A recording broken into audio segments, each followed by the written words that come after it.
Hello friends, welcome to our channel. இன்றைக்கி வீடியோவில் என்ன பார்க்க போகிறோம் அப்படின்னு பார்த்தீங்கன்னா, நம்மளுடைய சேனலை தொடர்ந்து பார்த்துட்ருக்கிற நம்மளுடைய சப்ஸ்கிரைபர் பார்த்தீங்கன்னா, அவங்களுடைய வருமானத்தை சொல்லி அதில் கொஞ்சம் நகைக்கடன் இருக்குது, அதை திருப்புறத்துக்கு எப்படி வந்து பிளான் பண்ணலாம், அதே மாதிரி எங்கள் வீட்டுக்கு எப்படி பட்ஜெட் பிளான் பண்ணலாம் அப்படின்னு சொல்லிட்டு ஐடியா கொடுங்க அப்படின்னு கேட்டிருந்தாங்க. அதற்கான வீடியோ தான் இந்த வீடியோவில் 2 விஷயத்தை நான் ஷேர் பண்ணியிருக்கேன். ஒன்று வந்து ஃபேமிலி பட்ஜெட் பிளான் வந்து எப்படி பண்ணலாம், கடன் இருக்கிறவங்க எப்படி சேமிக்கலாம் அப்படிங்கிறது. அதனால் வீடியோவை ஸ்கிப் பண்ணாமல் முழுமையாக பாருங்கள். அதுவும் இல்லாமல் நம்ம சேனலை பார்த்து சப்போர்ட் பண்ணிட்டு இருக்கிற உங்கள் அத்தனை பேருக்கும் என்னுடைய மனமார்ந்த நன்றிகளை தெரிவிச்சுக்கிறேன்.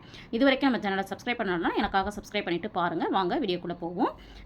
நம்மளுடைய சப்ஸ்கிரைபர் பார்த்திங்க அப்படின்னா, அவங்களுக்கு வந்து வெறும் 15,000 ரூபாய் தான் வருமானம். ஆனால் பார்த்திங்கன்னா நகைக்கடன் கொஞ்சம் இருக்குது, நாங்கள் எப்படி வந்து பட்ஜெட் போடுறது அப்படின்னு சொல்லிட்டு கேட்டிருந்தாங்க.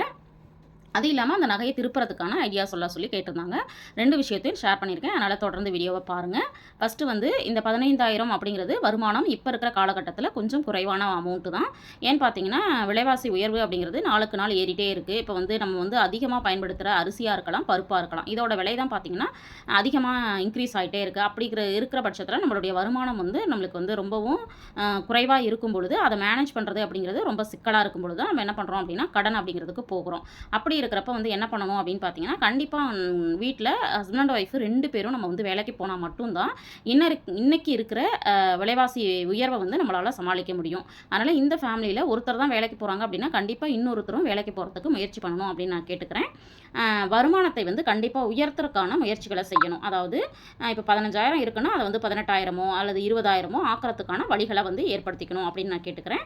அடுத்தது பார்த்திங்க அப்படின்னா, சிறுதுளி பெருவெள்ளம் அப்படிங்கிறது தான். நம்ம வந்து ₹1 ₹2 அப்படின்னு சொல்லி நம்ம யோசிப்போம். பட் வந்து இந்த ஒரு ரூபாயும் நீங்கள் வந்து சேவ் பண்ணி பாருங்கள். கண்டிப்பாக அது வந்து மிகப்பெரிய தொகையை வந்து நம்மளுக்கு வந்து உருவாக்கி கொடுக்கும். ஏன்னு பார்த்தீங்கன்னா, இப்போ வந்து எங்கள் வீட்டில் இந்த மாதிரி சில்லறை சேமிப்புகள் அப்படிங்கிறது கண்டிப்பாக இருந்துக்கிட்டே இருக்கும். நான் வந்து எப்போல்லாம் சில்லறை கிடைக்குதோ அப்போல்லாம் நான் சேவ் பண்ணுறேன். நான் வந்து இதை வந்து கவுண்ட் பண்ணுறதே இல்லை. இதை வந்து நான் ஃபில் பண்ணணும்னு பிளான் பண்ணியிருக்கேன். பட் வந்து இவ்வளோ தான் என்னால் சேமிக்க முடிஞ்சுச்சு. இது பார்த்தீங்க அப்படின்னா ₹1, இது பார்த்தீங்க அப்படின்னா ₹5, இது பார்த்தீங்க அப்படின்னா ₹2. இந்த மாதிரி நம்ம என்ன பண்ணணும் அப்படின்னா, சிறுதுளி பெருவெள்ளம் அப்படிங்கிற மாதிரி நம்ம வந்து கையில் கிடைக்கும்போது ₹1 ₹2 ₹5 ₹10 இதை வந்து சேமிக்கிறதுக்கு நம்ம வந்து ட்ரை பண்ணணும் அப்படிங்கிறதுக்காக தான் சிறுதுளி பெருவெள்ளம் அப்படிங்கிற மாதிரி நம்ம வந்து சிக்கனமாகவும் சிறு சேமிப்பும் நம்ம வந்து தொடர்ந்து கண்டிப்பாக பண்ணுறதுக்கு நம்ம வந்து முயற்சி பண்ணணும். அடுத்தது பார்த்தீங்க அப்படின்னா, விரலுக்கு ஏற்ற வீக்கம் அப்படின்னு நான் சொல்லியிருக்கேன். ஏன்னு பார்த்தீங்க அப்படின்னா, நம்ம வந்து நம்மளுடைய வருமானம் எவ்வளோ இருக்கோ அதுக்கு தகுந்த மாதிரி நம்மளுடைய செலவுகளும் இருக்கிற மாதிரி நம்ம வந்து பிளான் பண்ணிக்கணும் அப்படிங்கிறதுக்காக. முடியும் என்ற நம்பிக்கை மட்டும் கையில் இருந்துச்சுன்னா நம்ம எதையும் சாதிக்க முடியும். அதனால் இந்த சகோதரிக்கு நான் சொல்கிறது பார்த்தீங்க அப்படின்னா, உங்களால் கண்டிப்பாக முடியும். நீங்கள் வந்து சீக்கிரமாக நகையை வந்து திருப்புறதுக்கான வழிகள் பிறக்கும், அதற்கான வருமானமும் உங்களுக்கு கிடைக்கும் அப்படின்னு நான் வந்து சொல்லிக்கிறேன். இப்போ பொதுவாக பார்த்தீங்க அப்படின்னா, நம்மளுக்கு ஏதாவது நகை கடனாக இருக்கலாம், வேறு ஏதாவது கடன்கள் இருக்குது அப்படின்னா நம்ம வந்து எப்பவுமே நம்பிக்கையை மட்டும் இழந்துடாமல் நம்ம வந்து ஃபாலோ பண்ணோம்னா கண்டிப்பாக நம்ம வந்து அதிலேருந்து மீண்டு வெளியில் வர்றதுக்கான வாய்ப்புகள் வந்து 100% இருக்குது. அதனால் பார்க்குற வியூவர்ஸ் நீங்களுமே ஏதாவது கடன் இருக்குது அப்படின்னு சொல்லிட்டு நம்ம யோசிக்கிற பர்சனாக இருக்கீங்க அப்படின்னா கண்டிப்பாக இதுலேருந்து நம்ம வெளியே வந்துருவோங்கிற நம்பிக்கையை மட்டும் வச்சு பாருங்கள். கண்டிப்பாக உங்களுக்கு வந்து அது சரியான முறையில் நடக்கும். இப்போ வந்து பட்ஜெட் வந்து எப்படி போடலாம் அப்படின்னு சொல்லிட்டு நம்ம பார்க்கலாம். இப்போ வந்து செலவுகள் வந்து வருமானம் அப்படிங்கிறது ஒரு வருமானம் இருக்கு இல்லையா, அதை வந்து 4ஆக பிரித்து நம்ம வந்து சேமிப்பையும் செலவையும் பண்ணணும். இப்போ வந்து இந்த ஃபேமிலிக்கு கடன் இருக்குது அப்படிங்கிறதுனால கடன் அல்லது சேமிப்பு பண்ணி கடனை வந்து அடைக்கணும் அப்படிங்கிறதுனால கடன் சேமிப்பு அப்படின்னு பிரிச்சிருக்கேன். அதே மாதிரி தினச்செலவுகள், வார செலவுகள், மாத செலவுகள் இப்படி வந்து நம்ம பிளான் பண்ணிக்கணும். இப்போ கடன் இருக்கிறதுனால கடன் சேமித்து அதை கடனை கட்டணும்னு போட்டிருக்கேன். பட் வந்து கடன் இல்லாதவங்க அதை வந்து சேமிப்பு மட்டும் பண்ணுற மாதிரி நம்ம பிளான் பண்ணிக்கலாம். இப்போ வருமானம் பார்த்தீங்கன்னா உங்களுக்கு 15,000, முடிஞ்ச வரைக்கும் 10% வந்து ஃபஸ்ட்டு சேமிப்புக்குன்னு எடுத்து வச்சிடணும். அந்த 10% எவ்வளோனா ₹1,500, கூடுதலாக ₹500 சேர்த்து ₹2,000 இவங்க வந்து எடுத்து வச்சிடணும் அப்படின்னு சொல்கிறேன். ₹2,000 முதல்ல வந்து எடுத்து வச்சுருங்க. எடுத்து வச்சுட்டு மீதி இருக்குது இல்லைங்களா, அந்த அமௌண்ட்டை வச்சு எப்படி பட்ஜெட் போடலாம் அப்படின்னு பார்க்கலாம். இப்போ பார்த்தீங்கன்னா, நம்ம வந்து முதல்ல ₹2,000 எடுத்து வச்சுட்டோம். 15,000த்தில் 2,000 போச்சுன்னா மீதி 13,000 தான் இருக்குது. இந்த 13,000 மட்டும் தான் நம்மளுக்கு வருமானம் அப்படிங்கிற எண்ணத்தை நம்ம முதல்ல கொண்டு வரணும். அதை வந்து கொண்டு வரதுங்கிறது உடனே நடக்குமா அப்படின்னா கண்டிப்பாக நடக்காது. அதற்கு வந்து நம்ம பழகணும். 1 or 2 மந்த் வந்து ட்ரை பண்ணோம் அப்படின்னா கண்டிப்பாக இதை வந்து நம்ம பழகிடுவோம். பழகினதுக்கப்புறம் அதுக்கு தகுந்த மாதிரி நம்ம பட்ஜெட்டை பிளான் பண்ணிக்கலாம். ஃபஸ்ட்டு வந்து தினச்செலவுகள் அப்படின்னு சொல்லிட்டு எடுத்து வச்சுக்கோங்க. இது வந்து பார்த்தீங்க அப்படின்னா இப்போ வந்து நம்ம சாமிக்கு பூ வாங்குறதா இருக்கலாம், அல்லது கீரை வந்து வாங்குறது, அப்புறம் வேறு ஏதாவது தேவைகள் இருக்கும், அதை வந்து வாங்குறதுக்கு ஒரு ₹800 தனியாக எடுத்து வச்சுருங்க. அடுத்தது வார செலவுகளுக்கு வந்து வாரம் மட்டும், அதாவது வாரத்தில் ஒரு நாள் மட்டும் நம்ம வந்து செலவுகள் வாங்குற மாதிரி செய்கிற மாதிரி பார்த்துக்கிட்டோம் அப்படின்னா இதை வந்து கண்ட்ரோல் பண்ண முடியும். இது பார்த்திங்கன்னா வாரத்துக்கு ₹250 காய்கறிகள், 4 வாரத்துக்கு ₹1,000. அதே மாதிரி NV பார்த்திங்கன்னா ஒரு வாரத்துக்கு ₹400, 4 வாரத்துக்கு ₹1,600. நீங்கள் பார்க்குற வியூவர்ஸ் கேட்கலாம் 1600 போதுமானதா இருக்கும்னா, சிக்கன், மட்டன், ஃபிஷ்ஷு, முட்டை இந்த மாதிரி ஒவ்வொரு வாரமும் பிரித்து செலவு பண்ணி பாருங்கள். கண்டிப்பாக இது வந்து போதுமானதா இருக்கும். அடுத்தது ஃப்ரூட்ஸ் அண்ட் ஸ்நாக்ஸ் அப்படிங்கிறது நம்ம தவிர்க்க முடியாத ஒன்றா ஆயிடுச்சு. அதனால் வந்து சீப் அண்ட் பெஸ்ட்டாக என்ன ஃப்ரூட் எல்லாம் கிடைக்குதோ அதை வந்து நம்ம வாங்கி கொடுக்கலாம். அதே மாதிரி ஸ்நாக்ஸ் வந்து மேக்ஸிமம் வீட்டில் செய்கிற மாதிரி நம்ம பார்த்துக்கிட்டோம்னா நம்மளுக்கு வந்து இந்த அமௌண்ட்டு மீதமாகும். இப்போ டோட்டலாக வந்து ஒரு வாரத்துக்கு 3800 போட்டிருக்கேன். பட் வந்து ஒரு 4000 வரைக்கும் நம்ம வந்து செலவு பண்ணுற மாதிரி நீங்கள் பிளான் பண்ணிக்கோங்க. அடுத்தது மாத செலவுகள். இந்த மாத செலவுகளை எப்படி பிளான் பண்ணலாம் அப்படின்னு பார்த்தீங்கன்னா, ரெண்ட் வந்து நான் 3000 போட்டிருக்கேன். நீங்கள் பார்க்குற வியூவர்ஸ் கேட்கலாம் 3000க்கெல்லாம் வீடு கிடைக்குதா அப்படின்னு சொல்லிட்டு, நான் வந்து விசாரித்த வரைக்கும் 2500 3000 பார்த்தீங்கன்னா லைன் வீட்ஸ் வந்து இருக்குது. அதாவது ஒரு 5 வீடு 6 வீடு வந்து லைனாக கட்டி விட்டுருக்காங்க. அந்த மாதிரி வீடுகள் கிடைக்கிறதா சொன்னாங்க. அந்த மாதிரி நம்ம வந்து கடன் இருக்கிறவங்க அதை வந்து மீட்கிற வரைக்கும் என்ன பண்ணலாம் அப்படின்னா, இந்த மாதிரி நம்ம வந்து மாதம் அதாவது ரொம்ப அதிக அளவில் மிச்சப்படுத்த முடியும் அப்படிங்கிறது இந்த வாடகையில் தான். அதனால தான் நான் வந்து வாடகை வந்து 10%லேருந்து 20%க்குள்ளே அதாவது உங்கள் வருமானத்துலேருந்து கொடுக்குற மாதிரி நம்ம பிளான் பண்ணிக்கிறோங்கிறது தான். அதே மாதிரி பார்த்தீங்கன்னா மளிகை வந்து 2000 போட்டிருக்கேன். பார்க்குற வியூவர்ஸ் வந்து கண்டிப்பாக 2000 போதுமா அப்படின்னு நீங்கள் இப்போ இருக்கிற விலைவாசியில் இதில் வந்து நான் ரைஸும் சேர்த்து தான் போட்டிருக்கிறேன். அப்போ வந்து இது போதுமானதாக இருக்குமான்னு நீங்கள் கேட்கலாம்.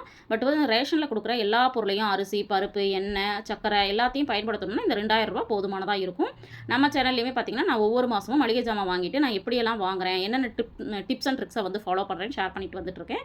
அதையுமே நீங்கள் பார்த்தீங்க அப்படின்னா ஒரு ஐடியா உங்களுக்கு கிடைக்கும். அதோட வீடியோ வந்து டிஸ்கிரிப்ஷனில் லிங்க் கொடுக்குறேன். ஒரு முறை வேணால் விசிட் பண்ணி பாருங்கள். பாலுக்கு வந்து ஒரு 1000 அடுத்தது வந்து கேபிள் வந்து எல்லார் வீட்லேயும் இருக்கும். அதுக்கு ஒரு 250 அடுத்தது பார்த்திங்கன்னா சிலிண்டர் தான் நம்ம யூஸ் பண்ணுறோம் இல்லைங்களா. அப்போ ஒரு மாதத்துக்கு 500 2 மாதத்துக்கு 1000 இருந்துச்சுன்னா போதுமானதாக இருக்கும். ஈபிக்கு பார்த்திங்கன்னா வெறும் 200 போட்டிருக்கேன். பார்க்குற வியூவர்ஸ் நீங்கள் கேட்கலாம், இப்போ வந்து ஈபி பில் வந்தீங்கன்னா ரொம்பவும் இன்க்ரீஸ் ஆகிருக்கு, இதில் எப்படி 200 போதுமானதாக இருக்கும் அப்படின்னு சொல்லிட்டு. பட் 2 மாதத்துக்கு ஒரு தடவை தான் நம்ம யூஸ் கட்டுறோம் இல்லைங்களா. அதனால் மாதம் 250 2 மாதத்துக்கு எடுத்து வச்சோம்னா 400 ஏன் 400 அப்படின்னு பார்த்தீங்கன்னா, நம்மளுக்கு வந்து கவர்மெண்ட் வந்து 100 யூனிட் வரைக்கும் ஃப்ரீ கொடுக்குறாங்க. அதனால் இது போதுமானதாக இருக்கும். அடுத்தது பார்த்தீங்கன்னா மொபைல் வந்து தவிர்க்க முடியாத ஒன்றா ஆயிடுச்சு. அதனால அதுக்கு வந்து ஒரு 400 ஒரு மொபைலுக்கு எப்படியும் வீட்டில் 2 மொபைல் இருக்கும். ஒரு மொபைலுக்கு 200 இப்போ 2 மொபைலுக்கு 400 அடுத்தது பார்த்தீங்கன்னா மெடிக்கல் எமர்ஜென்சிக்கு ஒரு 400 எடுத்து வச்சுக்கணும். ஏன்னா வந்து நம்ம வீட்டில் குழந்தைங்க இருக்காங்க, அல்லது வந்து நம்மளுக்கே வந்து ஏதாவது ஒரு இஷ்யூஸ் ஆகுது அப்படின்னா கண்டிப்பாக கையில் பணம் இருக்கணும் இல்லைங்களா. அதுக்கு மெடிக்கல் எமர்ஜென்சிக்கு ஒரு 400 இப்போ இந்த செலவுகள்லாம் போக இன்னும் நிறைய செலவுகள் இருக்கும். அந்த மாதிரி இருக்கிறதுக்கு ஒரு மீதம் இருக்கிற ஒரு 650 நம்ம வந்து என்ன பண்ணிக்கணும், பட்ஜெட்டில் பிளான் பண்ணிக்கணும். இப்போ டோட்டலாக பார்த்தீங்கன்னா மாத செலவுக்கு நான் வந்து 8400 ஒதுக்கியிருக்கிறேன். இப்போ வந்து அடகு நகையை திருப்புறதுக்கு என்ன வழி அப்படின்னு பார்த்தீங்கன்னா, இப்போ நம்ம ஃபஸ்ட்டு ஒரு 2000 எடுத்து வச்சோம் இல்லைங்களா. அந்த 2000 ஒரு ஆர்டி வந்து ஓப்பன் பண்ணிக்கோங்க. ஏன் ஆர்டி ஓப்பன் பண்ணணும்னு பார்த்தீங்கன்னா, நம்ம வருஷத்துக்கான வட்டியை கட்டுறதுக்கு நம்மளுக்கு பணம் வேணும் இல்லைங்களா. அந்த வட்டியை கட்டுறதுக்கு, ஏன்னா வட்டியை கட்டிட்டு நம்ம திருப்பி வச்சோம் அப்படின்னா நம்மளுக்கு வந்து எவ்வளோ சீக்கிரத்தில் திருப்ப முடியுமோ அவ்வளோ சீக்கிரத்தில், அதுக்கு தனியாக நம்ம பணம் சம்பாதிக்க வேண்டியதில்லை இல்லையா. அதனால் ஆர்டி ஓப்பன் பண்ணி இன்ட்ரெஸ்ட்டுக்காக சேவ் பண்ணுங்கள். அதே 12 மாதத்துக்கு 12000 வரும். அடுத்தது 1000 வந்து நகைக்கான பணமாக அசலும் வட்டியும் சேர்த்து கட்டணும். இது பார்த்தீங்க அப்படின்னா பேங்க்லேயே நம்ம கேட்டோம்னா வந்து நகைக்கு பணம் கட்டணும் அப்படின்னு சொன்னோம்னா எவ்வளோ கட்டுறோமோ அதை கட்டிடுவோம். இந்த 2 மெத்தடை நீங்கள் ஃபாலோ பண்ணிங்கன்னா எவ்வளோ நகை கடன் இருந்தாலும் உங்களால் எவ்வளோ சீக்கிரத்தில் மீட்க முடியுமோ அவ்வளோ சீக்கிரத்தில் மீட்க முடியும். இப்போ 20000 எக்ஸாம்பிளுக்கு நாங்கள் அடகு வச்சுருக்கோம் அப்படின்னா மாதம் 1000 கட்டுறோம்னு வைங்க. அதாவது நகை கடனுக்கு கட்டும் பொழுது ஒரு 12 மாதத்தில் நம்ம எவ்வளோ கட்டியிருப்போம், 12000 கட்டிடுவோம். அப்போ 20000 12000 குறைஞ்சி மீதி 8000 தான் இருக்கும். அதே மாதிரி 1000 ஆர்டி போட்டுட்டோம் அப்படின்னா அந்த 1000 வச்சு 12000 கிடைக்கும். அதை வச்சு நம்ம இந்த அசலுக்கான வட்டியை மட்டும் வருஷத்தில் ஒரு முறை கட்டிட்டு நம்ம திருப்பி வச்சுக்கலாம். அப்போ இந்த மாதிரி 1 or 2 இயர்ஸ் வந்து நம்ம தொடர்ந்து செஞ்சுக்கிட்டே இருந்தோம்னா நம்மளுடைய அதாவது வட்டி தொகையும் சரி அசலும் சரி குறைஞ்சிக்கிட்டே வரும். நம்ம எப்போ சீக்கிரமாக திருப்ப முடியுமோ அவ்வளோ சீக்கிரம் நம்மளால் திருப்பிட முடியும். அதனால் உங்களுக்கு வந்து நகைக்கடன் எவ்வளோ இருந்தாலும் இந்த 2 மெத்தடை நீங்கள் ஃபாலோ பண்ணுங்கள். ஒரு ஆர்டி ஓப்பன் பண்ணி வட்டி கட்டுங்க. அதே மாதிரி கூடுதலாக நகைக்கான அசலையும் வட்டியும் கட்டிக்கிட்டே வந்தோன்னா சீக்கிரமாக திருப்பிட முடியும். இந்த மாதிரி பிளான் பண்ணால் கண்டிப்பாக உங்களுடைய நகையை நீங்கள் சீக்கிரமாக திருப்பிட முடியும். அதே மாதிரி இந்த மாதிரி பட்ஜெட்டும் பிளான் பண்ணுங்கள் அப்படின்னு கேட்டுக்கிறேன். இந்த வீடியோ உங்களுக்கு யூஸ்ஃபுல்லாக இருந்திருக்கும்னு நினைக்கிறேன். வீடியோ பிடிச்சிருந்தால் லைக் பண்ணுங்கள், ஷேர் பண்ணுங்கள், கமெண்ட் பண்ணுங்கள். மறக்காமல் நம்ம சேனலை சப்ஸ்கிரைப் பண்ணி வச்சுட்டு பாருங்கள். தேங்க்ஸ் ஃபார் வாட்சிங்.